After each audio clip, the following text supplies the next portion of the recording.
Hi everyone, আসসালামু আলাইকুম। শীতের সময়টাতে বাইরে গেলেই দেখবেন যে ভ্যানে ভ্যানে কর্ন বিক্রি করছে। আর এই কচি কচি কর্নগুলো দেখলে আমি আর লোভ সামলাতে পারি না, একসাথে অনেকগুলো কিনে নিয়ে আসি। তবে কিনে আনার পরে আমি বারবার ঠকে যাচ্ছি, কারণ খুব সহজে সিদ্ধ হতে চায় না। তো এবারও বেশ অনেকটা কর্ন কিনে নিয়ে এসেছি, দেখি এগুলো সিদ্ধ হয় কিনা। তো যার কাছে কিনেছি তাকে বারবারই বলেছি এগুলো সিদ্ধ হবে কিনা। তো সেই মামা আমাকে একদম কচি কচি কর্নগুলো দিয়েছে আর বলেছে অবশ্যই সিদ্ধ হবে।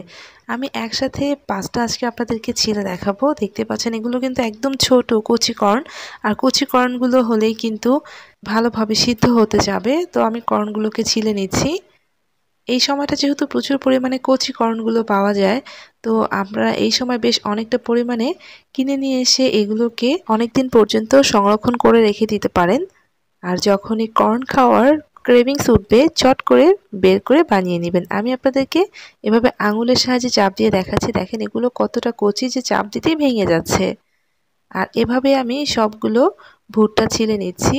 আর অবশ্যই বাজার থেকে কিনে নেওয়ার সময় একটু দেখে কিনে নেবেন যে এগুলো কতটা কচি। তো আমি সবগুলো ভুট্টারই খোসা এভাবে ছাড়িয়ে নিচ্ছি। আর দেখতে কি সুন্দর লাগে, তাই না? যাই হোক, সবগুলো ভুট্টা একবারে ছিলে নেবেন, তাহলে দ্রুত দানাগুলো বের করে নেওয়া যাবে। আমি হাতের সাহায্যে দুভাগে ভাগ করে ফেলেছি। এখন আমি একটা নাইফ দিয়ে ভুট্টার দানাগুলোকে এভাবে কেটে নিচ্ছি। নাইফটাকে একটু ভালোভাবে চাপ দিয়ে ধরলে দেখবেন যে ভুট্টার দানাগুলো আলাদা হয়ে যাচ্ছে। আর এভাবে যদি দানাগুলোকে কেটে নেন তাহলে খুব দ্রুত ভুট্টার দানাগুলোকে ছাড়িয়ে নেওয়া যায়। আপনারা চাইলে হাত দিয়েও একটা একটা করে দানাগুলোকে ছাড়িয়ে নিতে পারেন। দেখেন খুব সহজে কিন্তু দানাগুলো ছাড়িয়ে নেওয়া যায়। আমি আরও একটা ভুট্টা ভেঙে নিলাম। এরপর দেখেন আপনারা কিন্তু এভাবে হাতের সাহায্যে ঘুরিয়ে ঘুরিয়ে ভুট্টার দানাগুলোকে ছাড়িয়ে নিতে পারেন। আর এগুলো যেহেতু অনেক সফট, তাই খুব দ্রুতই ছাড়িয়ে নেওয়া যায়। তবে আমি বলবো নাইফের সাহায্যে কেটে নিলেই বরঞ্চ খুব দ্রুত এগুলোকে ছাড়িয়ে নেওয়া যায়। দেখতে পাচ্ছেন আমি সবগুলো এভাবে ছাড়িয়ে নিয়েছি একেবারে।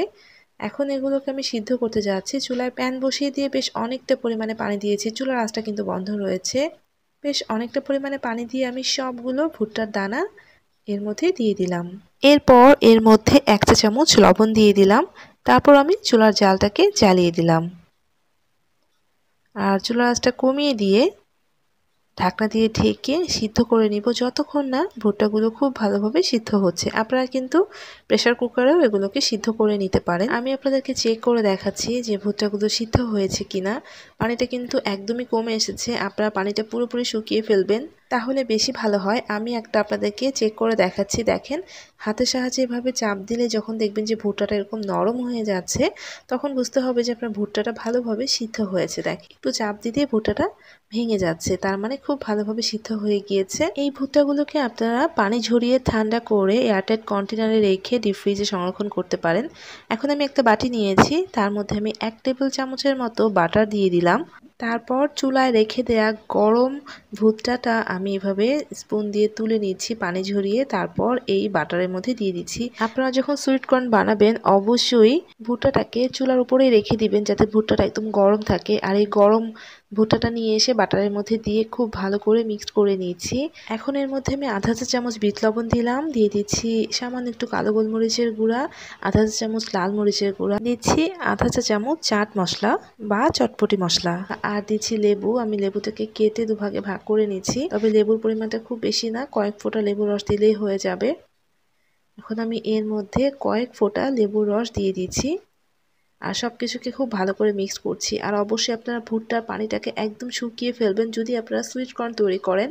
আমি যেহেতু হালকা একটু পানি রেখেছি, তাই দেখেন একটু পানি পানি হয়েছে, তাই আপনারা চেষ্টা করবেন একদমই পানিটাকে শুকিয়ে ফেলার। এখন এর মধ্যে আমি 1 চা চামচের মতো মেয়োনিজ দিয়েছি। এটা আমি তৈরি করছি মশলা সুইট কর্ন, তাই সামান্য একটু মেয়োনিজ ইউজ করেছি যাতে খেতে অনেক বেশি ভালো লাগে। 1 চা চামচ মেয়োনিজ ইউজ করলে হয়ে যায়। আমি এখন মশলা সুইট কর্ন সার্ভ করছি। শপিং মলগুলোতে যেভাবে ওয়ান টাইম গ্লাসে সার্ভ করে, আমি তার মধ্যেই সার্ভ করে নিয়েছি। এই মশলা সুইট কর্নটা খেতে কিন্তু ভীষণ ভালো লাগে। আমি আজকে আপনাদের 3 ধরনের সুইট কর্ন তৈরি করে দেখাবো। প্রথমে মশলা সুইট কর্নটা তৈরি করে দেখালাম। আমি বাটিটাকে একটু ক্লিন করে নিয়ে আসছি। এখন এর মধ্যে আবারও সেমভাবে 1 টেবিল চামচ বাটার দিয়ে দিলাম, আর তারপর গরম ভুট্টা তুলে এনে দিয়ে দিলাম।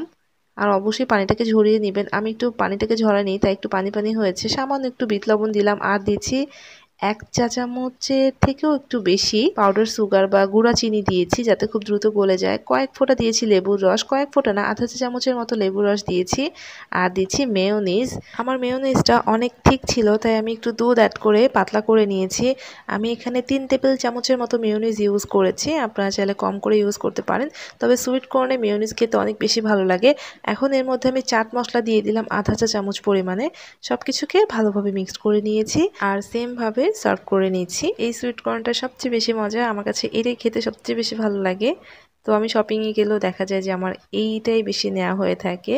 আমি সেম ভাবে সাজিয়ে নিলাম, দেখে কিন্তু লোভ লেগে যাচ্ছে। আবারও বাটিটা ক্লিন করে তার মধ্যে আমি 1 চা চামচ বাটার দিয়েছি। তারপর দিয়ে দিলাম সেই গরম ভুট্টা। এখানে কিন্তু বাটারের পরিমাণটা একটু কম দিয়েছি আর ভুট্টাটা বেশ অনেকটা পরিমাণে দিয়েছি।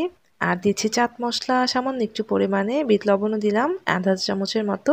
আর এটা হচ্ছে ধনিয়া পাতার চাটনি বা ধনিয়া পাতা, কাঁচামরিচ আর হচ্ছে সামান্য একটু লেবুর রস দিয়ে আমি ব্লেন্ড করে নিয়েছি। আর পানিটাকে ঝরিয়ে কিন্তু আমি এটা দিচ্ছি, যেহেতু ব্লেন্ডারে ব্লেন্ড করেছিলাম তাই একটু পানি অ্যাড করেছিলাম। সামান্য একটু লেবুর রস দিয়েছি, যেহেতু ধনিয়া পাতা চাটনিতে লেবুর রস ছিল। সব কিছুকে মিক্সড করে নিলাম। এইটা কিন্তু খেতে খুবই মজা। ধনেপাতা চাটনির সুইট কর্নটা একটু বেশি মজা, টেস্টটা একেবারে ভিন্ন। আপনারা ধনেপাতা, কাঁচামরিচ আর লেবুর রস ভালোভাবে একসাথে ব্লেন্ড করে নেবেন, দেখবেন যে এর ফ্লেভারটা দুর্দান্ত লাগে। যারা তো ঝাল খেতে পছন্দ করেন তাদের জন্য দারুণ একটা রেসিপি।